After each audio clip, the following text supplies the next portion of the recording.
हम बात करेंगे फ्रिक्शन एंड इट्स टाइप्स। कल पिछले टॉपिक में हमने बोला था फ्रिक्शन जो है ये क्या होता है, एक अपोजिंग फोर्स होता है जो मोशन को अपोज करता है। एक ऐसा फोर्स जो मोशन बिटवीन सरफेसेस को अपोज करता है।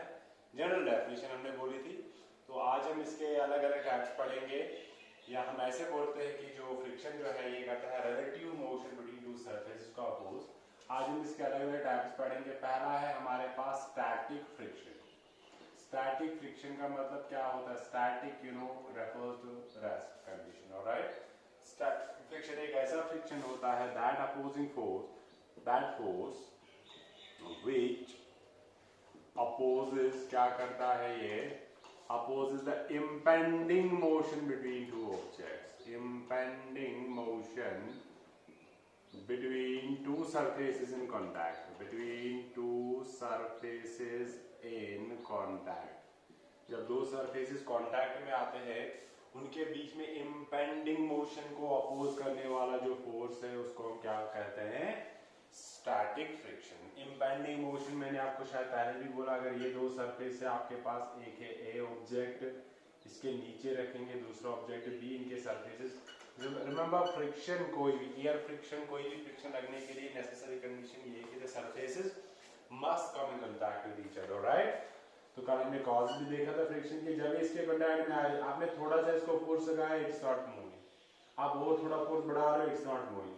आप थोड़ा और फोर्स बढ़ा रहे हो, इट्स नॉट मूविंग। बट ये अगर आपके फोर्स की एक एफर्ट कंटिन्यू रहती है कि that we want to start motion inside this body. As soon as you increase the amount of force, a time will come when this body is just about to start the motion. But अभी start नहीं हुई। आपके जितने भी आप force लगाओगे उन सबका मकसद एक होता है कि इसमें मोशन प्रोड्यूस करे, मगर एक्चुअल में मोशन प्रोड्यूस नहीं होती है। The motion that is about to start, इसको हम बोलते हैं क्या? The motion that is about to start, about to start but has not started yet, उस मोशन को हम बोलते हैं क्या? impending motion। इस होने वाली मोशन को अपोज करने वाला जो फ्रिक्शन होता है उसको हम क्या बोलते हैं? Static friction. क्या बोलते हैं? Static friction. वो स्टैटिक फ्रिक्शन के लिए जो लॉ यूज होती है, law of static friction. Static friction के लिए कुछ लॉज हमारे पास होते हैं। क्या? एक ये है कि ये जो स्टैटिक फ्रिक्शन जो है हमारे पास, स्टैटिक फ्रिक्शन जो है ये डिपेंड नहीं करता है on the area of surface. ये कुछ लॉज है, इनको मैं ऐसे बता रहा हूं, जो मेन जो है इसका मैथमेटिकल फॉर्म वो मैं बताऊंगा। ये जो स्टैटिक फ्रिक्शन है ये होता है independent of area, independent of area of the surface. Area of surface पे ये डिपेंड नहीं करता है। कहीं बड़ी सरफेस, कहीं छोटी सरफेस, इट डजंट डिपेंड कि कौन सी सरफेस बड़ी है कौन सी छोटी है। ये कहीं छोटी सरफेस में ज्यादा भी लग सकता है, बड़ी सरफेस में कम भी लग सकता है। ओके, अगर बड़ी वाली सरफेस एक्स्ट्रा स्मूथ है तो कम फ्रिक्शन लगेगा, अगर छोटी वाली सरफेस ज्यादा रफ है तो ज्यादा फ्रिक्शन लगेगा। जैसे वो वेलक्रो आपने देखा है जिससे वो चिपकाते हैं दो बैग्स वगैरह को, वेलक्रो को उठाओगे छोटी सी सरफेस होती है, फ्रिक्शन एक्सट्रीमली हाई होता है। Okay, independent of the area of the surface होता है एक लॉ इसका ये। दूसरा जो है ये डिपेंड किसके ऊपर करता है? Depends on the nature of the surface. Depends on the nature of the surface. Nature of surface का मतलब होता है कैसी सरफेस है, ऑयली है, ग्रीजी है, रफ है, कैसा है, स्मूथ है, क्या है। अगर ऑयली सरफेस है तो कम फ्रिक्शन लगेगा, रफ सरफेस है तो ज्यादा फ्रिक्शन लगेगा। ऑलराइट, तो जिस टाइप की सरफेस होगी उसी के अकॉर्डिंग जो फ्रिक्शन लगेगा। तो it depends on the nature of surface, not on the area of the surface. Alright, third and important जो है कि ये जो फ्रिक्शन स्टैटिक फोर्स, इसको एफ से नोट करते हैं। स्टैटिक है तो एस सबस्क्रिप्ट यूज करते हैं। It is directly proportional to the normal reaction generated on the surface which is in contact with other surface. मतलब क्या है इसका कि मान लो ये आपने रखी हुई है एक सरफेस, जिसके ऊपर आपने एक ऑब्जेक्ट रखा हुआ है। आपने न्यूटन थर्ड लॉ पढ़ लिया कि हर किसी एक्शन रिएक्शन जो है साइमल्टेनियस इंस्टेंटेनियस प्रोसेस होती है। एक्शन के लिए रिएक्शन, रिएक्शन के लिए एक्शन। तो ये ऑब्जेक्ट जो है इसके ऊपर एक वेट अप्लाई कर रहा है, that weight is given by mass into acceleration due to gravity. तो अगर ये इसकी सरफेस के ऊपर इतना फोर्स लगा रहा है तो सरफेस इसके ऊपर क्या लगाएगा? एक normal reaction perpendicular opposite to the weight. तो ये जो फ्रिक्शन कितना जनरेट होगा इस सरफेस के ऊपर, अगर आप इसको आगे पीछे धक्का दोगे, वो डिपेंड करेगा नॉर्मल रिएक्शन क्या है। इनडायरेक्टली आप बोल सकते हो वेट के ऊपर डिपेंड करेगा। तो ये सरफेस कितना नॉर्मल रिएक्शन, जितना ये ज्यादा नॉर्मल रिएक्शन लगाएगा उतना ही फ्रिक्शन भी क्या होगा? ज्यादा। क्योंकि ये ज्यादा नॉर्मल रिएक्शन कब लगाएगा, जब वेट ज्यादा हो।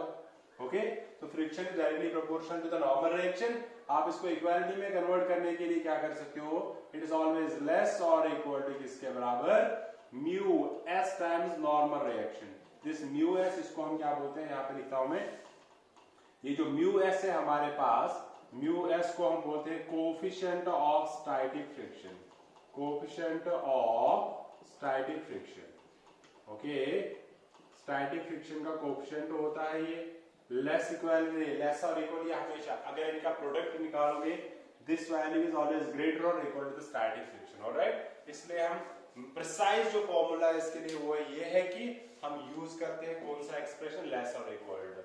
नॉर्मल कैलकुलेशंस के लिए जब आप कैलकुलेशन करोगे नॉर्मल कैलकुलेशंस, उनमें आप सिंपली इक्वालिटी वाली साइन यूज करोगे। ओके, तो that is static friction. Static friction में आपके पास आ गया ये, यहाँ पे मैं दोबारा लिख रहा हूँ कि ये जो स्टैटिक फ्रिक्शन के लिए लॉ है, Fs इज लेस और equal to mu s times normal reaction, this is coefficient of static friction. और अगर आप इसकी डेफिनेशन लिखना चाहोगे तो ये म्यू एस जो है ये किसके बराबर, इक्वालिटी वाली साइन में, it is Fs upon normal. So it's the ratio of the friction force, static friction force acting between two surfaces and the normal reaction generated there. Alright? तो ये क्या है, रेशियो ऑफ किसका, static friction to the normal reaction generated between the same surface, to the normal reaction generated between the same surfaces. अगर आप इसका ऐसा unit and dimension देखोगे तो ये यूनिटलेस होता है, और जो टर्म यूनिटलेस होगी ऑफकोर्स वो क्या होती है, डायमेंशनलेस, क्योंकि ऊपर भी फ्रिक्शन जो है ये भी एक फोर्स है, नॉर्मल रिएक्शन ये भी एक फोर्स है, फोर्स डायमेंशनलेस यूनिटलेस होती है quantity. Alright, that is static friction. क्या है, स्टैटिक फ्रिक्शन। स्टैटिक फ्रिक्शन के बाद अब क्या होता है, नेक्स्ट टर्म जो आती है हमारे पास वो है डायनेमिक फ्रिक्शन या काइनेटिक फ्रिक्शन। नेक्स्ट है हमारे पास काइनेटिक फ्रिक्शन। काइनेटिक फ्रिक्शन जो है ये एक ऐसा फ्रिक्शन है, दैट फोर्स, पहले डेफिनेशन लिखेंगे, दैट फोर्स विच क्या करता है, opposes the relative motion between the two surfaces in contact, relative motion between the surfaces in contact। जो दो सरफेसेस इन कांटेक्ट होंगे उन दो सरफेसेस के बीच में रिलेटिव मोशन को अपोज करने वाला जो फोर्स है वो होता है कौन सा, काइनेटिक फ्रिक्शन। मान लो ये आपके पास एक ऑब्जेक्ट है, अभी मोशन चल रही है, अभी ऐसा नहीं है कि अभी इंपेंडिंग वाली मोशन है, ये ऑब्जेक्ट है, ये ऑब्जेक्ट बी, अभी आपने इसके ऊपर फोर्स लगा दिया, इट्स स्लाइडिंग वर्डलेस, ये आगे चल रही है। अब इस मोशन के ड्यूरिंग भी एक अपोजिंग फोर्स कंटिन्यूअसली लगा रहता है कि जो इसको अपोज कर रहा है, उस अपोजिंग फोर्स को हम क्या बोलते हैं, काइनेटिक फ्रिक्शन। क्या बोलते हैं उसको, kinetic friction. Remember this kinetic friction is opposing a relative motion when there is relative motion between two surfaces, alright, actual में मोशन जब होगी। ओके, तो ये काइनेटिक फ्रिक्शन जो है, इस काइनेटिक फ्रिक्शन की टाइप्स भी है, पहले इसका एक लॉ देखेंगे। लॉज इसके लिए भी वही है कि ये इंडिपेंडेंट होता है किसके ऊपर, सरफेस एरिया के ऊपर, ये डिपेंड करता है नेचर ऑफ द सरफेस के ऊपर। एंड सबसे इंपॉर्टेंट जो ये है कि ये जो काइनेटिक फ्रिक्शन, इसको K से डिनोट करते हैं, it is directly proportional to किसके ऊपर, नॉर्मल रिएक्शन के ऊपर डायरेक्टली प्रोपोर्शनल होता है। ओके, वो ऐसा है कि एक ऑब्जेक्ट जो है ये मूव कर रहा है, इस ऑब्जेक्ट ये मूव कर रहा है सरफेस के ऊपर, इसका वेट नीचे लग रहा है mg, ऊपर लग रहा है नॉर्मल रिएक्शन एंड, तो ये इक्वालिटी में कन्वर्ट करने के लिए हम क्या करते हैं, कोएफिशिएंट यूज करते हैं, कांस्टेंट यूज करते हैं, जिसको हम क्या बोलते हैं, वहां पे था कोएफिशिएंट ऑफ स्टैटिक फ्रिक्शन, यहाँ पे coefficient of kinetic friction, kinetic friction. Alright, and remember one thing, इधर ही दो कंपैरिजन याद रखो, coefficient of kinetic friction is always less than coefficient of static friction. Static friction के केस में क्योंकि मोशन स्टार्ट करना is more difficult than motion maintain रखना, क्योंकि स्टार्टिंग में मान लो हमारे पास क्या है, दो सरफेसेस है, हमने बोला कल कॉज ऑफ फ्रिक्शन है interlocking and the formation of temporary values between the two surfaces.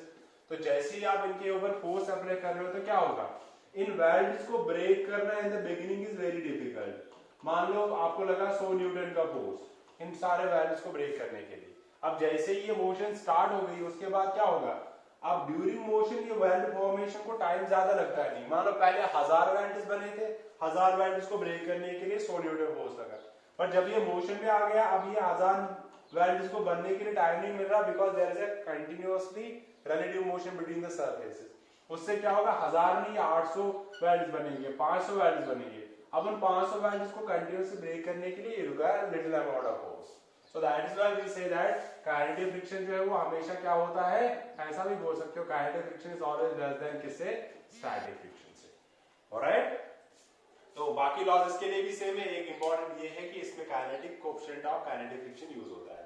Okay, इनके बारे में आगे more डिटेल्स पढ़ेंगे। फिलहाल हम इसके टाइप्स देखेंगे। जो काइनेटिक फ्रिक्शन है इसके अलग अलग कितने टाइप्स है।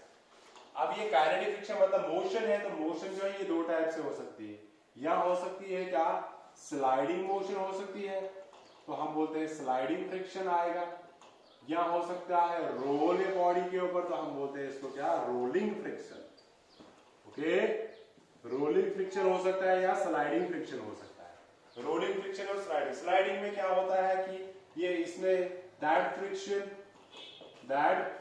पहले डेफिनेशन लिखेंगे, which comes into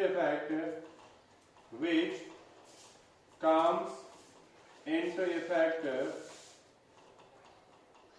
when two surfaces are sliding over each other, जब दो सरफेस एक दूसरे के ऊपर स्लाइड करना हो गया, ऐसे स्लाइड करना। स्लाइडिंग का मतलब अगर आपको कोई पूछेगा डेफिनेशन, ऐसे दिखने में लग रहा है कि हाँ भाई ऐसे चलना हो गया, what is the definition of sliding motion. Sliding क्या होता है, स्लाइडिंग का मतलब हो गया कि जब सरफेस ऑफ जो इनिशियली दो बॉडीज के बीच में कांटेक्ट सरफेसेस थे, थ्रू आउट द मोशन वही सरफेस कांटेक्ट में रहेगी इस बॉडी। तो ऑब्जेक्ट जो है वो स्लाइड तब करता है, ऑब्जेक्ट स्लाइड तब करता है, slide is when the surface when its surface in contact with other surface does not change, with other surface does not change। मतलब ये ऑब्जेक्ट है, ओके, ऐसे अगर ये ऐसे चल रहा है सीधा, ये पॉइंट ये लाइन जो ये कांटेक्ट में थी, अगर थ्रू आउट द मोशन यही लाइन कांटेक्ट में थी, तो हम बोलते हैं ये स्लाइड कर रहा है। इस केस में जो अपोजिंग फोर्स लगेगा ऑब्वियसली उसको हम बोलते हैं स्लाइडिंग फ्रिक्शन। ओके, रोलिंग अब आपको ऑब्वियस पता चल गया। रोलिंग में क्या होता है, that friction which comes into effect when two objects are rolling over each other. जब कौन सी मोशन होगी, rolling over each other. Rolling over each other का मतलब क्या होता है, अब रोलिंग और स्लाइडिंग में फर्क क्या है। रोलिंग में क्या होता है, सरफेस इन कांटेक्ट चेंज होती है, surface in contact changes continuously, changes continuously. जब surface in contact continuously change होती है, मान लो अभी यही वाला मार्कर, अभी मैंने इसको ऐसे घुमाया है, अभी जो कांटेक्ट सरफेस है वो क्या है, चेंज हो रही है विद टाइम, तो हम बोलते हैं ये रोल कर रहा है। अब रोलिंग वाले केस में जो फ्रिक्शनल फोर्स लगता है उसको हम बोलते हैं क्या, रोलिंग फ्रिक्शन। और जो स्लाइडिंग वाले केस में लगता है फ्रिक्शन फोर्स, उसको हम बोलते हैं स्लाइडिंग फ्रिक्शन। ओके, तो these are types of kinetic friction. इसके अलावा काइनेटिक और स्टैटिक फ्रिक्शन के बीच में एक दीवार आती है फ्रिक्शंस की, जिसको हम क्या बोलते हैं, लिमिटिंग केस ऑफ फ्रिक्शन। क्या बोलते हैं उसको, limiting case of friction. Okay, तो ये लिमिटिंग फ्रिक्शन क्या होता है, लिमिटिंग फ्रिक्शन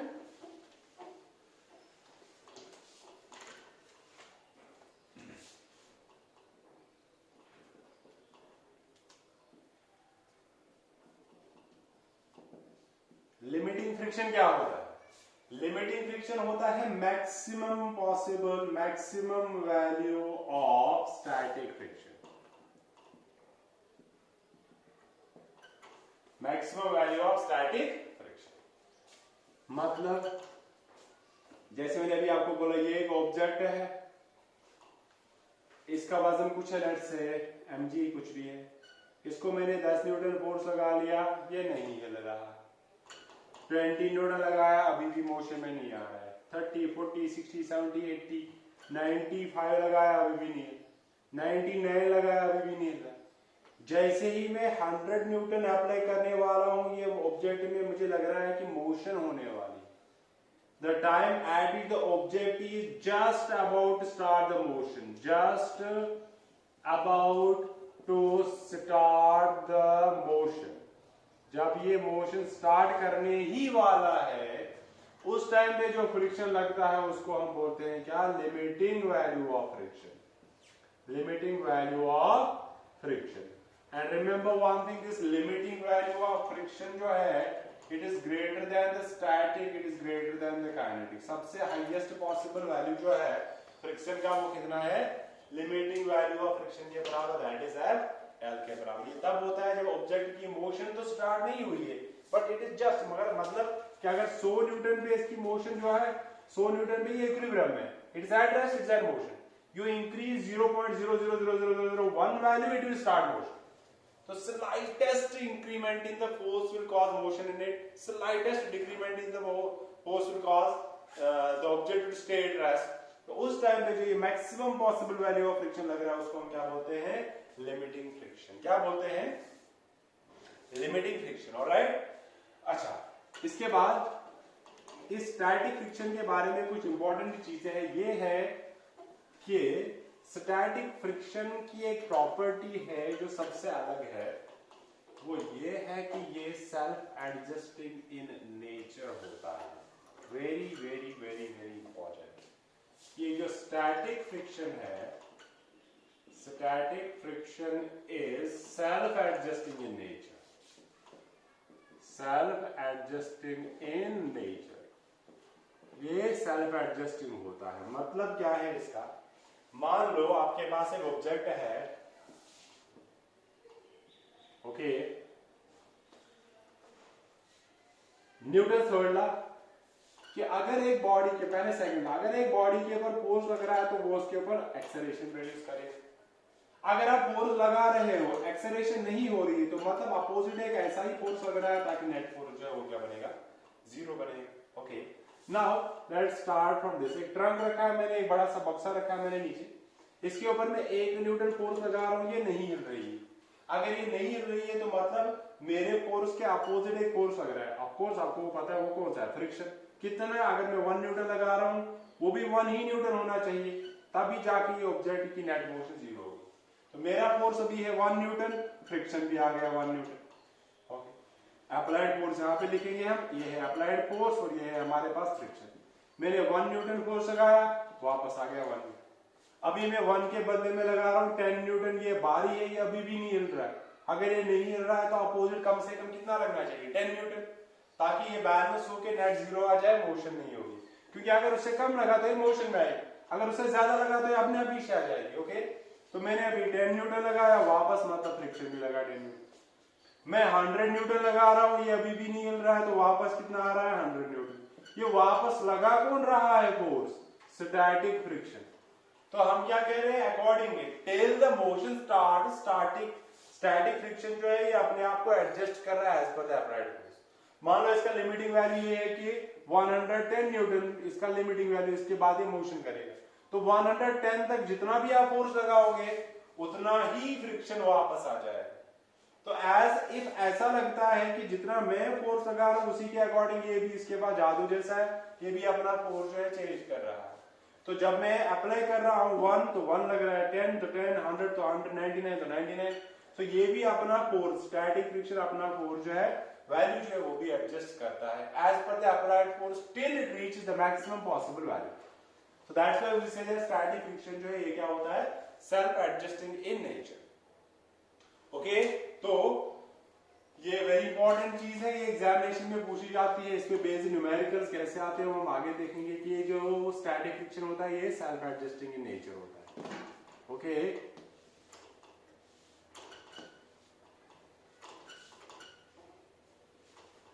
इसके ऊपर एक क्वेश्चन छोटा सा, ये मान लो ये आपके पास एक बॉक्स है, ऑलराइट, यहां पे जो म्यू का वैल्यू है, कोएफिशिएंट ऑफ स्टैटिक फ्रिक्शन जो है म्यू एस का वैल्यू 0.4 है।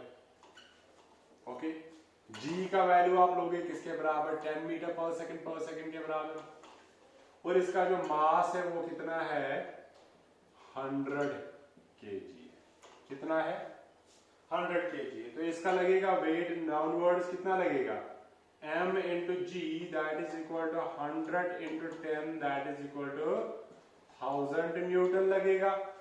ओके, तो नॉर्मल रिएक्शन भी इतना ही लगेगा, ऊपर की तरफ नॉर्मल रिएक्शन, तो नॉर्मल रिएक्शन भी आ गया mg के बराबर दैट इज 1000 न्यूटन। ये मैं अभी बता रहा हूं ये सेल्फ एडजस्टिंग के क्वेश्चन कैसा आता है।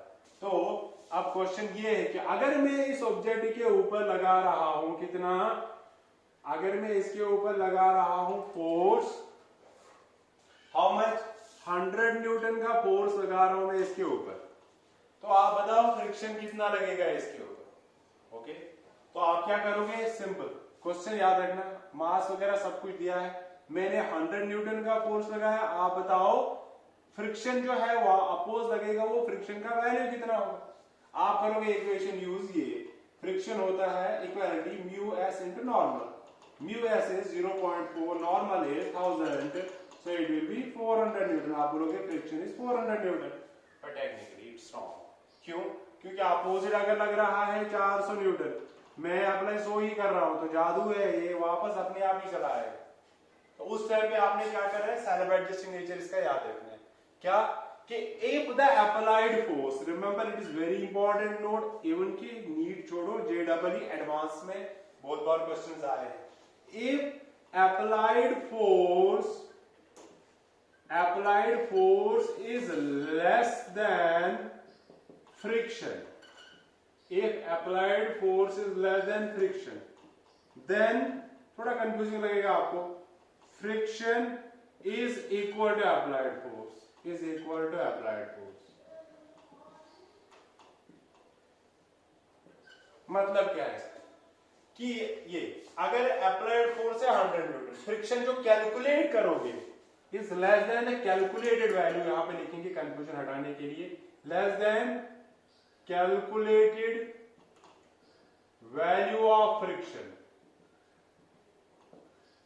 तो तब फ्रिक्शन किसके बराबर होगा, अप्लाइड फोर्स। 100 न्यूटन मैंने अप्लाइड फोर्स लगाया, कैलकुलेटेड वैल्यू है फ्रिक्शन का कितना, 400 न्यूटन, तो अगर कैलकुलेटेड वैल्यू ऑफ फ्रिक्शन बड़ा है अप्लाइड फोर्स से, तब फ्रिक्शन कितना इफेक्ट में है, जितना अप्लाइड फोर्स। शॉर्टकट में ऐसे याद रखोगे, applied force is less than FS, then FS is equal to किसके बराबर, अप्लाइड फोर्स। अगर किसी को ऐसे इतना आईक्यू अच्छा है तो ऐसे याद रखेगा, नहीं तो ये स्टेटमेंट याद रखो, very very very very important. Alright, इस पे बेसिक क्वेश्चन कभी कभार एग्जामिनेशन में आते हैं। ओके, इसके बाद ये हो गया static friction self adjusting nature का। अब हमारे पास हमें पढ़ना है ये equilibrium of forces. Equilibrium of forces में हमने देखना है कि डिफरेंट फोर्सेस, एबिलिटीज वगैरह जो है, एक मजेदार टॉपिक है, इसलिए वो हम क्या करेंगे नेक्स्ट लेक्चर में स्टार्ट करेंगे। Okay, that's all for today. इन पे प्रैक्टिस करते रहो, तो बहुत ही इंपॉर्टेंट है फर्दर एग्जामिनेशंस के लिए भी, आपके एग्जामिनेशन के लिए और कंसेप्ट डेवलप करने के लिए भी वेरी इंपॉर्टेंट है।